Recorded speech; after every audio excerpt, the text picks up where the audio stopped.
Bien, un feliz sábado para todos. Comenzamos este culto que he titulado Apocalipsis para neófitos y apocalicistas. Uy, qué difícil, apocalicistas expertos. Apocalipsis sin duda que es uno de esos libros que siguen fascinando a miles de personas a lo largo de la tierra. Pero lo que tiene de fascinante lo tiene a veces de misterioso para nosotros. Quizás por ser el último libro de la Biblia y ser ese libro que no comprendemos bien, la gente dejó de descubrir la belleza, el evangelio que hay también en este libro.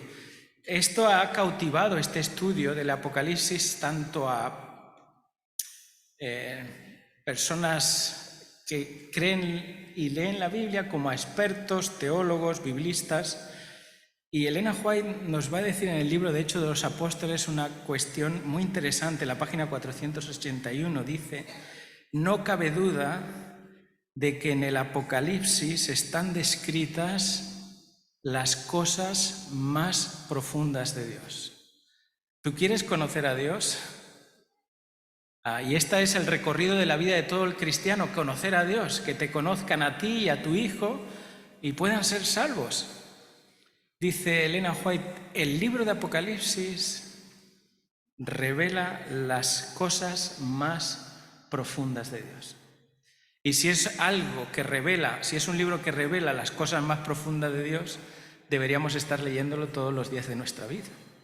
Y con más intensidad ahora que sabemos que vivimos en el tiempo del fin.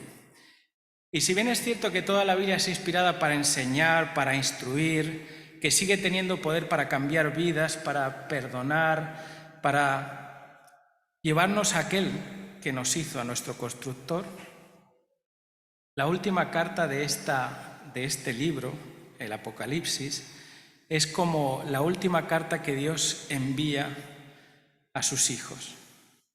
Y tiene el propósito de revelarnos al único, al incomparable, al majestuoso, al alfa y al omega, al principio y al fin, al que tiene la vida y las llaves del Hades y del infierno.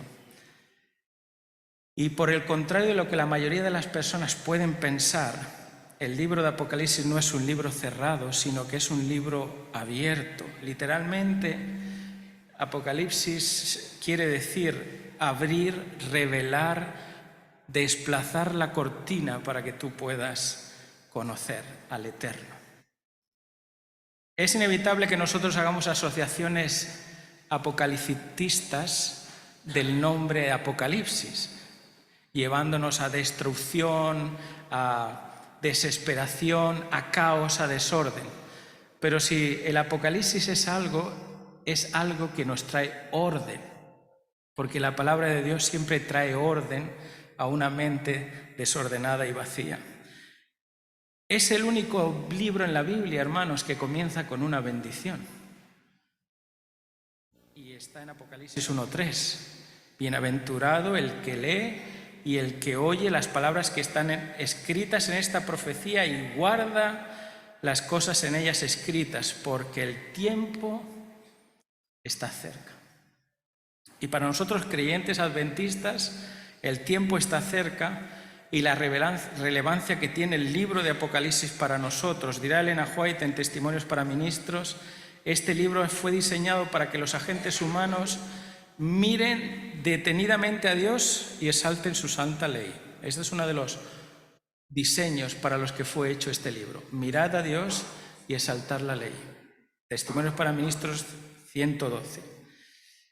Que las visiones apocalípticas estaban diseñadas para enseñar la conexión entre Dios y su pueblo, la cercanía y la firmeza de Dios por su propósito de salvación. Hechos de los Apóstoles 468. Y el Apocalipsis nos permite a nosotros, como lectores hoy de la palabra de Dios, elevar a Jesús como el centro de toda nuestra esperanza, dice Testimonios para Ministros 118. Así que el propósito del Apocalipsis, aparte de que comienza con una bendición, tiene algo mucho más de lo que nosotros podríamos imaginar. no solamente fue diseñado para satisfacer las curiosidades de las personas que quieren saber el futuro. Y si solamente te acercas al libro de Apocalipsis para intentar conocer o entender las cosas del futuro, te quedarás con la punta del iceberg. Porque si algo hace el Apocalipsis es que tú fijes tus ojos humanos en Jesús y te aliente a caminar al lado suyo en todos los momentos de tu vida. El libro fue escrito entre el año 95 y 98 por Juan, hijo de Zebedeo y hermano de Santiago. El apóstol recibió esta visión estando en una isla rocosa ubicada en el mar Egeo, en Patmos, y desterrado allí por el emperador Domiciano. Ya Ireneo en el año 170 decía en aquel libro que él escribió contra los herejes: el Apocalipsis fue contemplado no hace mucho tiempo, sino aún en nuestra propia época, al fin del reinado de Domiciano. Así que el Apocalipsis fue escrito por el último hombre vivo en la tierra que caminó con Jesús, que conocía el timbre de voz de Jesús y que recostaba su cabeza sobre su pecho. Si nosotros fuésemos hoy testigos o conociésemos a alguien que hubiese estado vinculado tan estrechamente con Jesús, ¿cuántas cosas le preguntaríamos? Juan tuvo un discípulo llamado Policarpo, que fue el último hombre vivo en la tierra que conoció a alguien que había estado en contacto con Jesús. Pero como Dios sabía de que los hombres tenemos fecha de caducidad y que no podemos hacer preguntas directas porque no podemos perpetuarnos en la tierra, Dios quiso revelarnos esto para que siglos después tú y yo pudiésemos seguir siendo cautivados por este mensaje.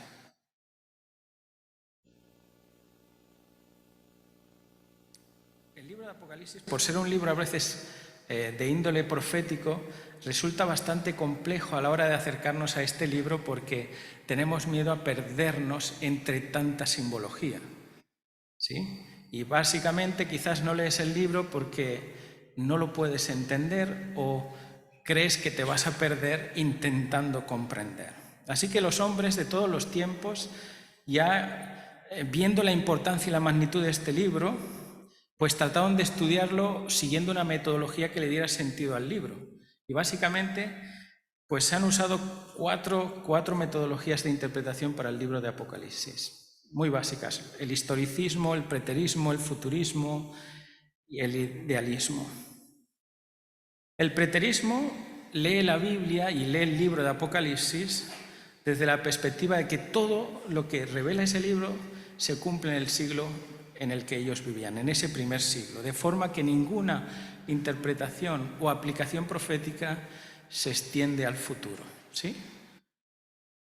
Los futuristas consideran que el libro de Apocalipsis literalmente es algo que no ha pasado, es de orden escatológico y lo que señala es un cumplimiento solamente en el tiempo del fin y que todavía considera por cumplirse todas esas cosas.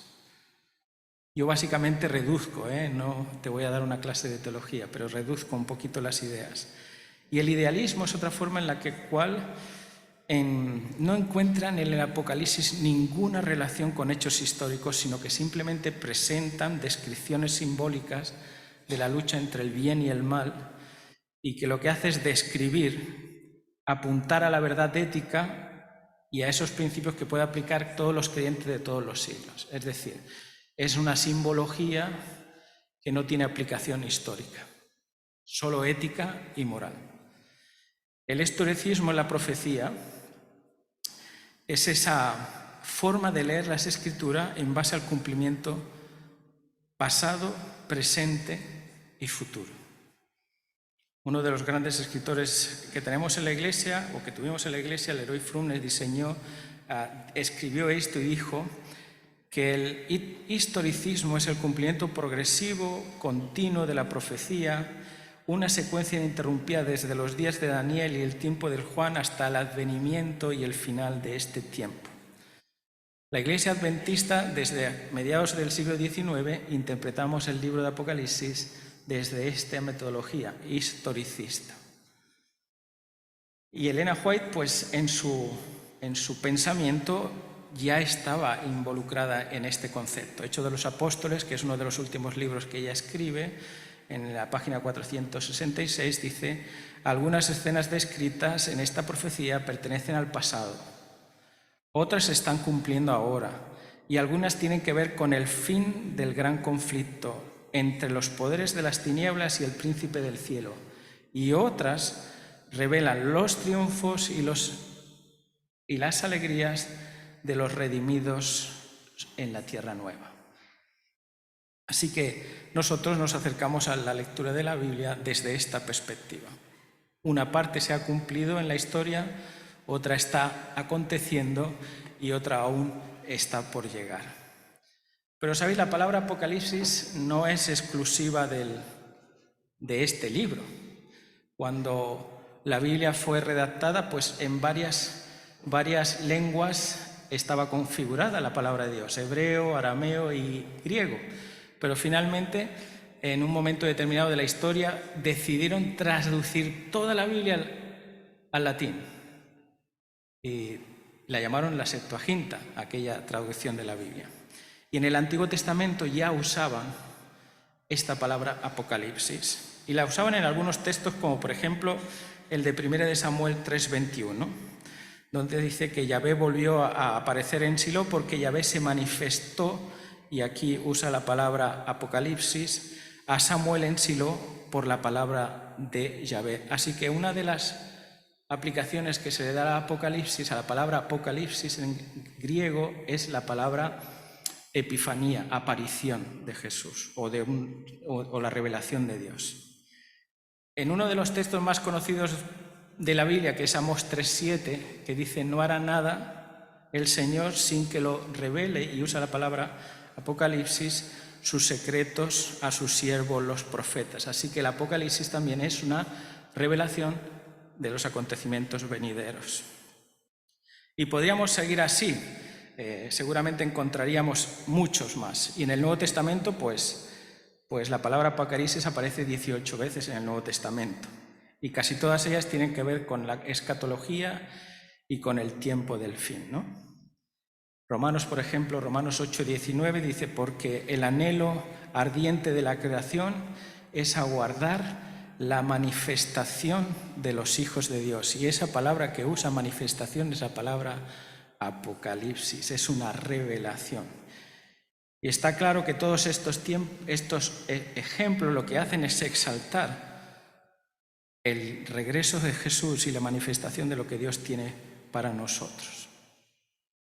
En contraste con el término Apocalipsis, que básicamente se configura en un género literario que revela profecía escatológica, tenemos una palabra nueva, reciente, o quizás de todos los tiempos, pero con más énfasis renovado en este tiempo, y es apocaliptismo. ¿Qué es esta frase?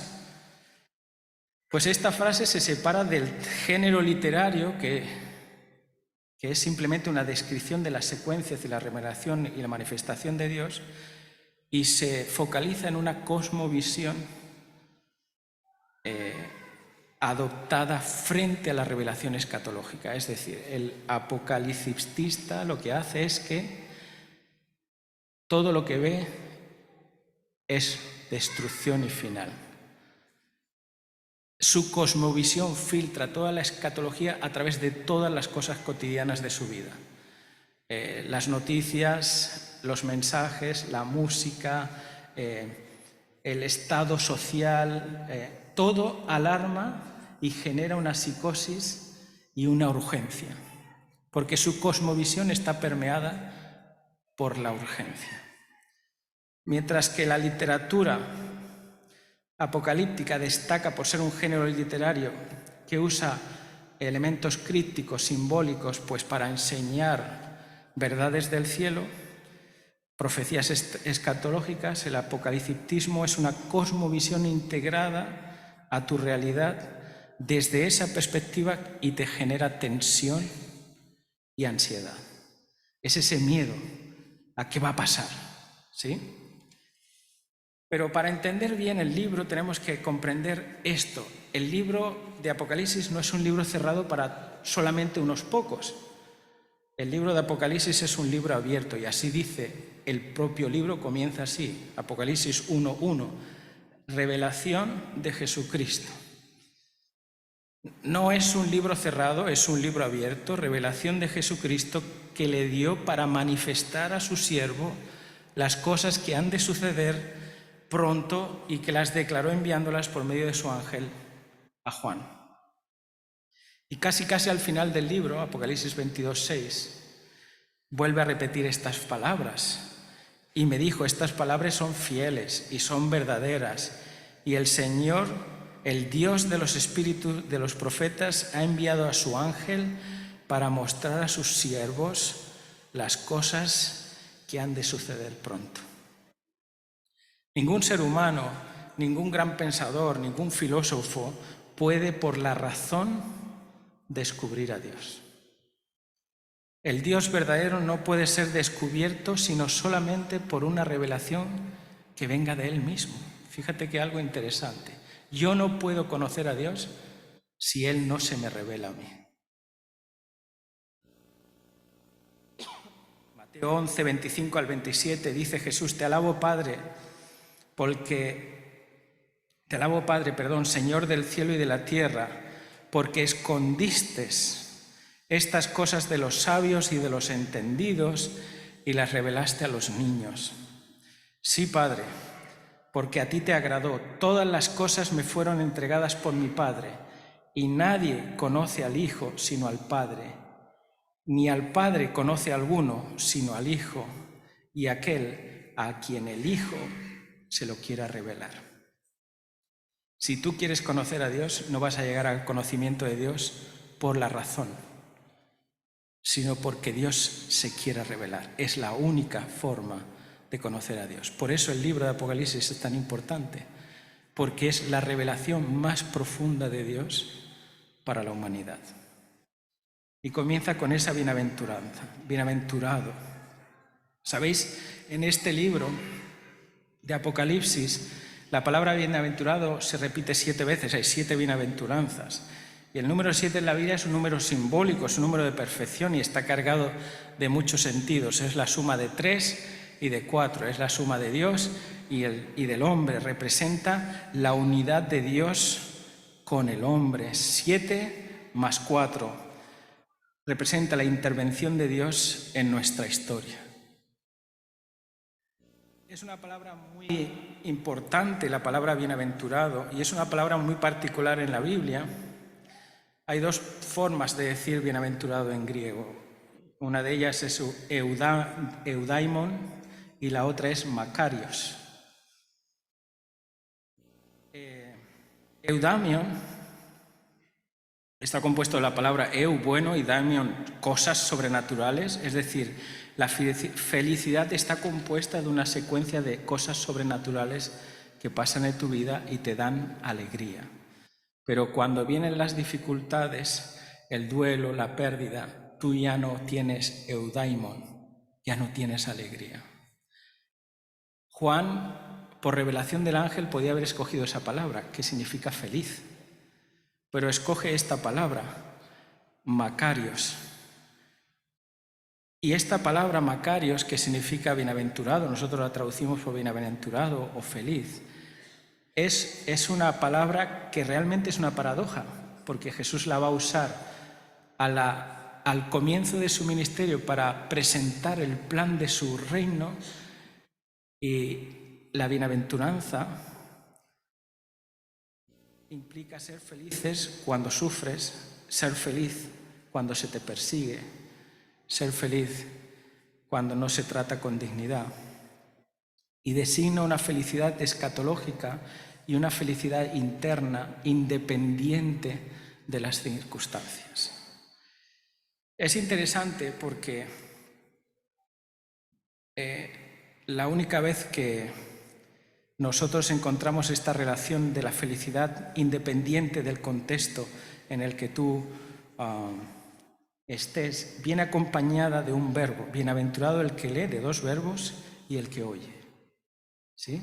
Makarios, lo único que te va a dar estabilidad y realmente te va a hacer una persona bienaventurada en los tiempos difíciles no es lo que ves, no es lo que acontece, sino lo que lees y lo que oyes. Lo que lees y lo que oyes. El verbo oír en griego también es obedecer. Y Él nos pide una obediencia que pasa por el oír, por comprender. Escuchar y comprender a Dios es descubrir que la ley es el único camino a la felicidad. Apocalipsis 22:7 dice: bienaventurado el que guarda las palabras de esta profecía y de este libro. Y además acaba de una manera tan notoria que muy pocas personas se atrevieron a estudiar este libro precisamente por esto. Yo testifico, dice el versículo 18, yo testifico que todo aquel que oye las palabras de la profecía de este libro, si alguno añadiere a estas cosas, Dios traerá sobre él las plagas que están escritas en este libro. Si alguno quitare de las palabras del libro de esta profecía, Dios quitará su parte del libro de la vida y de la santa ciudad y de las cosas que están escritas en este libro. El que da testimonio de estas cosas dice: ciertamente vengo en breve. Amén. Sí, ven, Señor Jesús. La gracia de nuestro Señor Jesucristo sea con todos vosotros. Amén. Precisamente por esta advertencia quizás nosotros olvidamos que este libro comienza con una bendición, porque tenemos miedo a añadir o tenemos miedo a quitar. Dice el deseado de todas las gentes que el mismo ángel que llevó el mensaje a Daniel, que fue Gabriel, es el ángel que es enviado a Juan, el segundo que está en la jerarquía después del Hijo de Dios en el cielo. Es enviado para revelar el futuro a su amado Juan, y dice, y se pronuncia una bendición sobre aquellos que leen y que oyen las palabras y guardan las cosas en ellas escritas. La Biblia sin duda es una fuente de bendición, pero hay una bendición extraordinaria en leer este libro. Existen muchos estudios académicos que hablan de la estructura del libro de Apocalipsis y no tenemos ni el tiempo para hacerlo en una sola predicación. Pero todas ellas coinciden que el género literario que usan es un género muy usado por los hebreos, es el quiasmo. Y a diferencia de nuestra mente griega, que lo que hace es poner lo más importante al final, el resumen, ¿no?, o la conclusión, ellos colocan la parte más importante al medio. Así que el núcleo de Apocalipsis en esa estructura quiásmica recae en los capítulos 12, 13 y 14.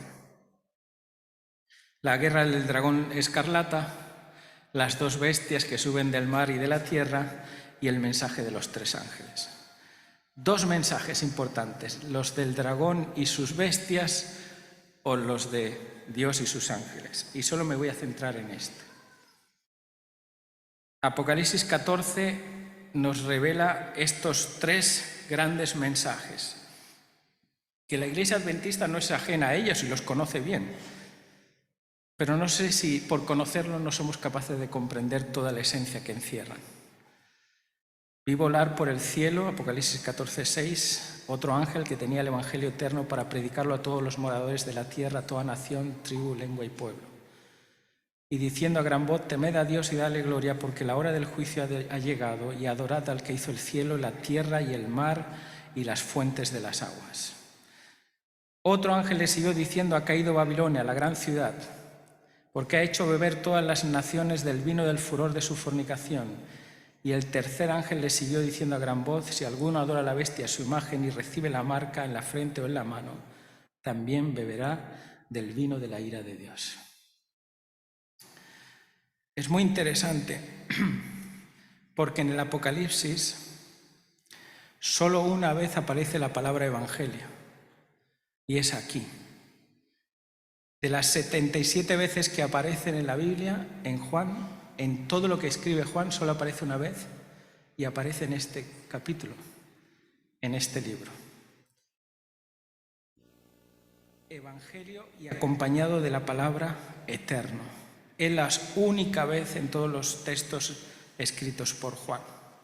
El Evangelio, según Lucas, es una buena noticia. Es lo que los ángeles le anuncian a los pastores. ¿Sí? Es una buena noticia. En el Génesis 3:15, que es la primera buena noticia para la humanidad, es que de la semilla de Eva nacería el que un día acabaría con el mal. En la bendición de Jacob a Esaú, en Génesis 49, está la promesa de un vástago que restituiría el reino de Dios en esta tierra. Simón y Ana, cuando Jesús fue llevado al templo y bajo la influencia del Espíritu Santo, testificaron de esta buena noticia de Israel, de la salvación a través de Jesucristo. El mismo Pablo en Colosenses 1:26 dice que el Evangelio, que es esa buena noticia, es ese misterio escondido desde los tiempos ocultos y que ahora nos ha sido revelado.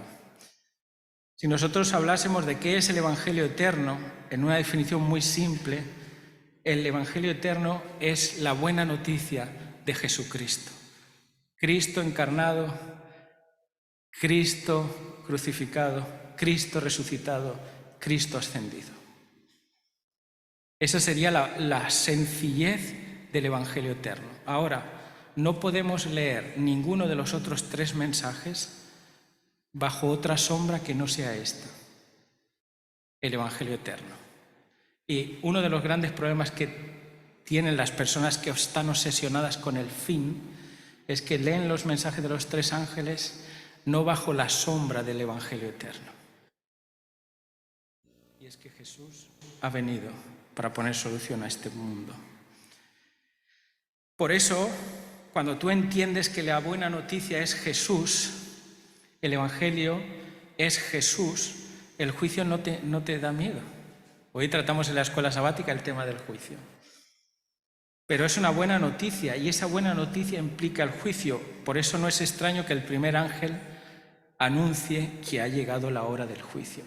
No como un pánico terrorífico, sino como una buena nueva para toda la humanidad. Necesitamos ese juicio y esa es una buena noticia. Porque Dios ha ascendido y está intercediendo por nosotros y va a poner solución al final de todas las cosas. Mis testimonios para ministros, en la página 118, Elena White declara esto, de que no tenemos tiempo de perder, que Dios nos pide que velemos por las almas como quienes han de dar cuenta. Presentad, dice, nuevos principios y acumulad la clara verdad. Ella será como espada de doble filo. Pero no os manifestéis demasiado dispuestos a asumir una actitud polémica. Hay ocasiones en las que hemos de quedar quietos para ver la salvación de Dios.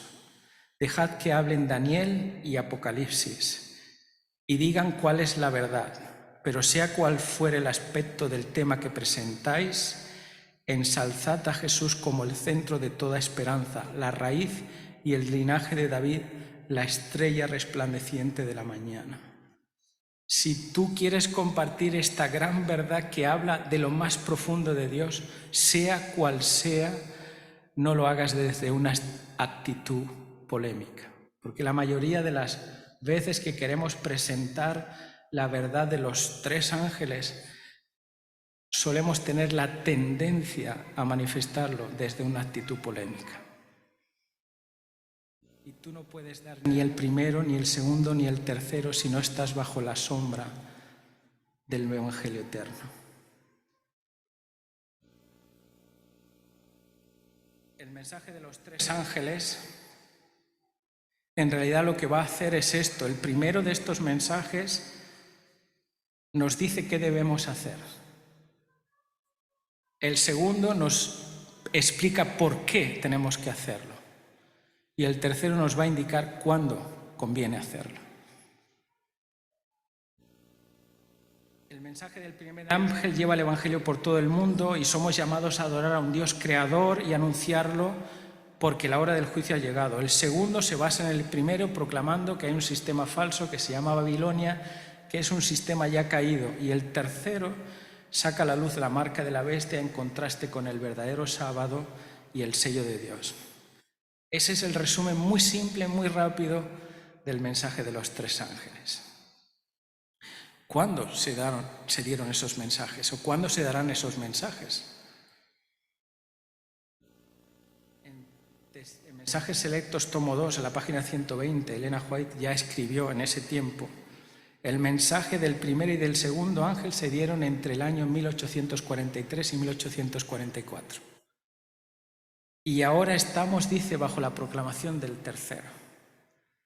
Pero aún hoy debemos seguir predicando el mensaje de los 3. Es tan esencial que se repita esta verdad a los que buscan la verdad. Y debemos hacerlo resonar, dice, mediante pluma y voz. Y debemos mostrar su secuencia y aplicación de las profecías que nos conducen al mensaje del tercer ángel. No puede haber un tercer mensaje sin un primero y un segundo, y eso está clarísimo. Pero en la Carta 97 de 1902, ella muere en 1915, dice esto: el tema de mayor importancia de todos los mensajes que se dan, el tema de mayor importancia es el mensaje del tercer ángel, que abarca el primero y el segundo. Todos deben entender estas verdades y todas deben demostrarlas en su vida diaria. Tenemos que estudiar con fervor y con oración para comprender estas grandes verdades. Y yo me pregunto, una de las cosas importantes es conocer cuáles son esos mensajes, pero no sé si estamos haciendo lo correcto en demostrar que esos mensajes han tenido un calado, que la revelación de Dios en esos mensajes ha tenido un calado y una profundidad en mí que me hace con mi vida manifestar el poder de Dios en esta tierra. Manuscrito 437-1890, ya le preguntan a Elena White: varios me habéis escrito preguntándome si el mensaje de la justificación por la fe es el mensaje del tercer ángel. Y he contestado: es el mensaje del tercer ángel en verdad. Y yo me pregunto, ¿cómo es que si el mensaje del tercer ángel me está diciendo si alguno se pone la marca en la mano, en la frente, recibirá la copa de la ira de Dios? ¿Cómo es que ese mensaje es la verdadera y buena comprensión de la justificación por la fe? Porque parecen lejanos esas dos cosas. Pero solamente los que han entendido cómo funciona la justificación de la fe en su vida serán los únicos que sean capaces de permanecer fieles en ese momento, en esta tierra. Porque mientras el sello de Dios solamente se coloca en un lugar, que es en la frente, el de la bestia se coloca en la frente o en la mano. Lo crees, lo compartes, o tienes miedo a perder lo que tienes. Solo los que viven de esta manera a la altura han aprendido a esconderse detrás de Jesús y dejar que Jesús sea su guía y su luz. Es necesario, dice ella en Testimonios para Ministros, la página 91 y 92, era necesario dirigir nuestra vida a Jesús. Necesitamos dirigir nuestros ojos a la divina persona y a sus méritos, a su amor inalterable por la raza humana. Todo el poder está colocado en sus manos y Él puede dispensar grandes y ricos dones a los hombres, impartiendo el inapreciable don de su propia justicia al desvalido a gente humano. Este es el mensaje que ordenó Dios que fuera dado al mundo. Es el mensaje del tercer ángel, que ha de ser proclamado en alta voz y acompañado del abundante derramamiento de su Espíritu. ¿Cómo nosotros, como Iglesia, podemos proclamar el mensaje del tercer ángel? Sin caer en ser polémicos, pero en ser fieles a la revelación de Jesucristo. Dice, lo primero es que nadie conoce al Padre si el Padre no se le ha revelado. Y entonces haces un examen. ¿Qué me ha revelado el Padre a mí? ¿Cómo entiendo yo a mi Dios? qué me dice Él que Él es. Y cuando yo tengo una comprensión correcta de su revelación, entonces estaré en condiciones correctas de dar el mensaje de manera acertada. El mensaje, dice Joyas de los Testimonios, tomo 2, 374, el mensaje de justicia de Cristo ha de resonar de un extremo de la tierra a otro. ¿Para qué? Para preparar a su pueblo para el camino del Señor. Esta es la gloria de Dios que terminará la obra del tercer ángel. Qué interesante, porque el mensaje del tercer ángel no solamente es denunciar a ese sistema caído que impone un sistema de obediencia falsa. El mensaje que yo tengo que dar no es darle honor a la bestia y a lo que hace, sino al Dios que viene a liberar a su pueblo. Y el mensaje que tiene que ser dado ahí es este: la justicia de Cristo ha de resonar de un extremo a la tierra a otro. Y ella lo afina un poquito más en Palabras de vida del Gran Maestro, en la página 342, en el año 1900, dice: el último mensaje de clemencia que ha de darse a este mundo. ¿Cuál creéis vosotros que es el último mensaje de clemencia que ha de darse a este mundo? Y que va asociado al mensaje del tercer ángel, que es el último mensaje. Es una revelación del carácter de su amor. Los hijos de Dios han de manifestar su gloria. En su vida y en su carácter ha de revelarse lo que la gracia de Dios ha hecho por ellos. Qué interesante, hermanos. Porque paradójicamente, en vez de estar metiendo el dedo en la llaga y haciéndole publicidad a la bestia, yo tengo que estar haciendo honor a Dios con mi testimonio. Y ese testimonio, dice, ese mensaje que se tiene que dar, es una revelación del carácter de amor en este mundo. Y es paradójico, porque a la vez está diciendo: si alguno bebe, se pone esa marca, beberá de la ira de Dios. Solo los que no han entendido la revelación de Dios se pierden en esas palabras. Pero quien entienden la revelación que Él hace de sí mismo no tienen ninguna duda. Dios es justo y Dios es misericordioso. Por eso, queridos hermanos, te animo a acercarte y a redescubrir desde la humildad, y si alguno no tiene sabiduría, como dice Santiago, pida, que el cielo la da en abundancia. El Padre de las luces, de todas las luces, los dará abundantemente. Tenemos algo que hacer como iglesia y como pueblo. Y la verdad es tan pura que no tengo que tirar basura sobre ningún sistema religioso que haya aquí al lado. Lo que tengo que hacer es dejar que brille la luz de Dios en mi vida. Ese es el mensaje del tercer ángel, al que se le confiere un poder extraordinario que tiene que resonar de un extremo de la tierra a otra. ¿Qué ha hecho la justificación de Dios en tu vida? Te tiene que hacer una persona más amable, más cercana, más próxima, más preocupada, para que muchos que no conocen sepan.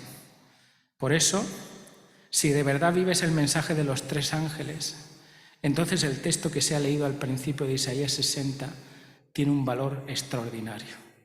Levántate, resplandece, porque ha venido tu luz y la gloria de Dios ha nacido sobre ti. Porque aquí en tinieblas cubrirán la tierra y la oscuridad oscurece a las naciones, mas sobre ti ya se ha manifestado Jehová y sobre ti será vista su gloria. Este mensaje del tercer ángel no solamente se ha dado por proclamación, sino por testificación.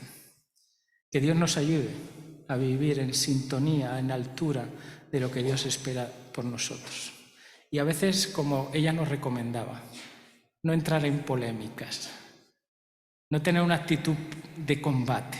Dejad que Apocalipsis y Daniel hagan ese trabajo y vosotros haced lo que tenéis que hacer, resonad la justicia de Dios de un extremo de la tierra a otro.